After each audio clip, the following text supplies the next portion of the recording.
Swedish bola daging. Makan Alright. Spaghetti bola daging. So 2 set Swedish berbola daging. Yang berbola daging 6 piece Tu ada mashed potato 2 scoop. Sayur. Rasa apa? Black pepper atau mushroom untuk mash? Campur Baik.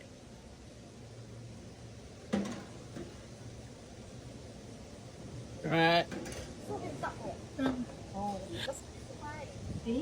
Spaghetti berbola daging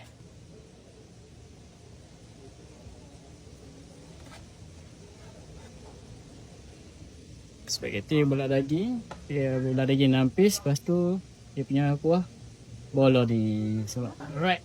Siap. RM20. Nak sos boleh. Nak sos apa? Black pepper dengan mushroom. Mushroom.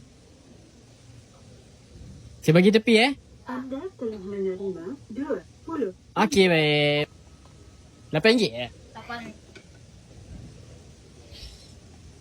Anda telah menerima Awak punya RM8 je? ringgit dari Masih.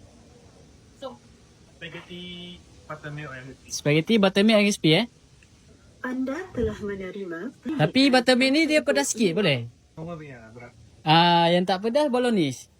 Nak sos apa? So saya bagi bolognese Ni bolognese. Lepas tu RM10. Anda telah menerima Alright. 10 Masih. ringgit dari Touch and Go Yo. Wallet. Nak sos apa? Black pepper atau mushroom? Ke nak campur? Campur Nak campur geng. Berapa? 4, 3. Total RM10. Bungkus? Nak bungkus apa?